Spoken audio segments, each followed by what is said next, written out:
Hi, this is Bruce Bishop from ChronicleT.com. I'm here with Tim Alcorn from AM 930 WEOL. How you doing, Tim? I'm doing well, Bruce. Another week of fun and frivolity. Fun and frivolity. And we're doing something different today. Yeah, we're in studio. Which hopefully nobody actually watched to the end of the video last time. We're doing a little Facebook Live thing, which hopefully somebody's going to actually watch while we're streaming. Okay. And then we're going to do our recording, and we'll have all kinds of good stuff going on here. It's a multitude of medias being utilized here in the studio. That's right. It's the new way of doing everything, isn't it? Absolutely. Okay, so we'll jump right to it. And if anybody has any questions out there on the live stream, just feel free to kick in, and we'll see if we can't get them asked for you. Last week, we've got some 2-0 teams. We have some 0-2 teams.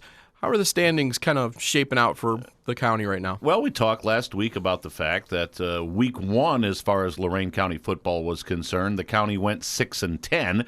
Wasn't exactly the best week as far as the county was concerned. It was an improved week for the county in week two. Lorain County went 11-5 in week two, so obviously things went a little bit better for Lorain County football last week, and we're still left with 5 unbeaten teams. There are 5 teams that are now 2-0 on the year. You've got Midview, Avon, Elyria Catholic, Columbia, and Vermilion. A very young Vermilion team is 2-0 on the year. There are 7 teams that are 1-1 on the season, so they've split their first 2 games. Still have 4 teams that are 0-2, looking for that first win of the year. You know, and with that, we were talking a little earlier. One of the teams in particular is just so close. Yeah, Lorain High had their game on Saturday afternoon against Elyria. Boy, if you're head coach Dave McFarland of Lorain, you have to be frustrated. They went down to Midview for week one, had a game that probably they think they should have won, let it kind of slip away from them at the end, and then went over to Elyria last Saturday afternoon. We had that game on WEOL.com. And again, Lorain High with an opportunity to win that game. Now, give credit to Elyria. They came back in the second half, played a terrific defensive game in the second half to overcome the Titans. But you look at Lorain High and you go, that's not an 0-2 football team. And yet Bill Parcells used to say, you are what your record says you are. And right now the Titans are a very tough 0-2 squad. And then let's talk a little bit about Columbia. Wow. Yeah, they're 2-0, right, but barely 2-0. How about the Wellington Dukes last Friday night? This would have probably been one of the biggest upsets in years in Lorain County. Wellington was down by 1 in the waning seconds after they had scored a touchdown to get to within 1. And they decided to go for 2. I have to tip my cap to Wellington head coach Sean Arno. He said, we're going to go for the win at Columbia. We're going to try to knock this team off. And Columbia hadn't lost a Patriot Athletic Conference game in years. I mean, they're a perennial playoff team. They've had unbeaten seasons.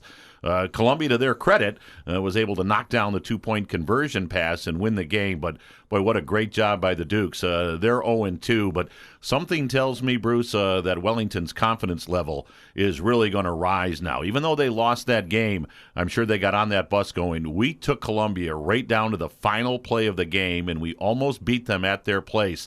I'm sure they're thinking real positive thoughts now as they get ready for a Week 3 matchup against New London. Great. So, you know, we could talk about standouts as usual. It's kind of the Dustin Crum hour. He's awesome as always. No changes there. Yeah, he had a great game against the Amherst Comets. Played very, very well. Against North Olmsted. They play Amherst this week. Had a great game against North Olmsted with Amherst coming up in Week 3. Some other standouts. We had that Elyria-Lorain game on Saturday. Dante Beckett, the Pioneer quarterback, just had a phenomenal ball game. He played very, very well. And then a young man from Oberlin by the name of Devin Yarber. He was absolutely sensational, and he took a kickoff return back 75 yards in the waning seconds of the ball game to give Oberlin their first win of the year as they knocked off Brookside.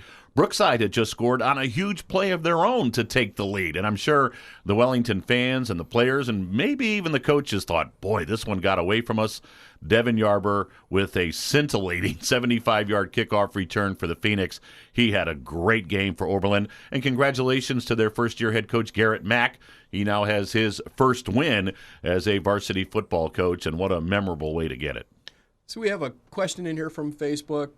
Who's that asking? Terry Harwood asking about Keystone. I'm not sure if he's asking about last week or the season so far, but Keystone in general? Any thoughts on Keystone? I tell you what, Keystone in their season opener took on a perennial playoff team in Cuyahoga Heights, fell behind at the half and by a pretty wide margin. Came out in the second half and actually outscored Cuyahoga Heights, and their defense played tremendously well.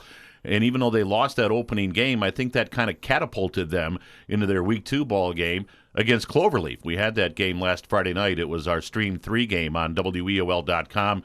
Defense played another outstanding ball game, and they got the win over Cloverleaf. They're one of the 7 teams that are now 1-1 on the year.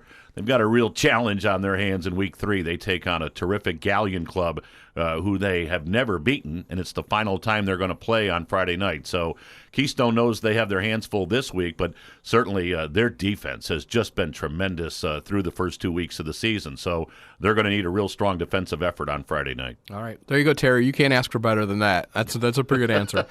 All right. So before we get any, well, what's this with 3 of Columbia's two-way starters out, including our quarterback. So, as far as this week's game, I think they were talking about last week's. They were just.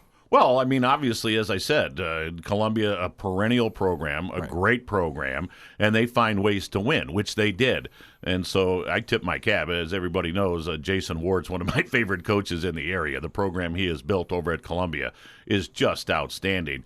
I just wanted to say kudos to Wellington, though. I mean, I think most people went into that ball game thinking Wellington is just going to get demolished here. I think Columbia won the game last year by 50-some-odd points. So, absolutely, I love the Columbia football program, but Wellington may have grown up a little bit last Friday night. Good stuff. Okay, where are you going to be? What's going on this weekend? Because it's coming really fast. It's going to get here before you know it. Let's hope the rain stays away on Friday night. I know they're calling for some showers, but one of the real fun rivalry games in Lorain County, year in and year out, it goes back decades. Vermilion and Firelands, they're going to renew that rivalry tomorrow night over at Vermilion High School.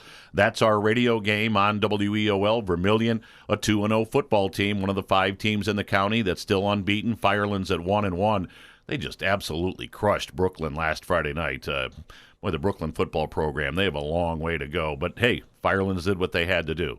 Firelands and Vermilion, that's our radio game on Friday night. Stream 2 on WEOL.com will be North Olmsted and Avon. So the Eagles will win that game.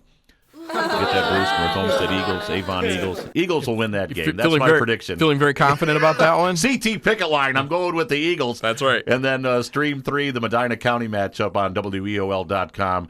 Medina scored 70 points last Friday night. Medina on the road on Friday night. They're at Wadsworth. That'll be on WEOL.com, Stream 3. Okay, so this is our put Tim on the spot moment, and you can just pretend you don't know the answer if you don't when I answer it. How you doing on that picket line so far? I'm doing okay. We're only 2 weeks in. There's plenty of time to rally. See, if I'd known you were going to ask me that, I would have brought like a little rally cap exactly. or something. Yeah, we need more props this year. You were filled with props last season. We've got 7 weeks to go. All right. We're not out of props yet. All right. And props to you for doing this every week. How's that? Loving it. All right. Listen, thanks a lot. Any thoughts before we wrap it up for the week? Well, Southwestern Conference play has already begun, but for most of the other conferences, once they get through Friday night, conference play will open next week, and that really is when the fun begins, when you get into those conference races. Again, SWC has already begun that, but you get through those first 3 weeks, and then the action really heats up. So we've got a long way to go. All right, Tim. Thanks as always. All right, thanks, Bruce. We'll talk to you later.